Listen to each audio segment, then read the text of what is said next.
Hello friends, my name is Harshit Khanilwal. Welcome to Simply Linux. In today's video, we'll talk about VI editor.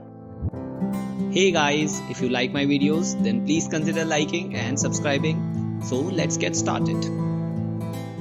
VI editor is a command line editor used by a lot of programmers. Different people have different opinion about this editor, and if you want to learn it, we are working on Linux. Sometimes it is required to work when we are working on servers. We are required to work on VI editor. In that particular scenario, we should know a little about VI editors. A few days ago, I started learning VI editor because I have never used it.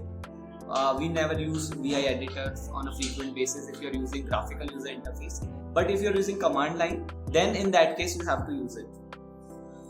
Now, its learning curve is very steep. Believe me, there are so many commands in VI editor that I got confused that I need to make even 20-30 videos on this VI editor. But then I started working on it and I come to know that there are a few commands that are used frequently and others are not. Like only a few commands like cut, copy, paste, writing, inserting, editing. These are the commands that are used frequently. Otherwise, all other commands are not used in VI.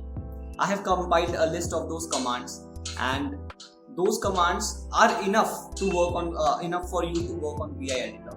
So I have created a small video series on this VI editor, where you will learn about all the commands that are necessary for you to learn about doing anything related to text editing on VI editor.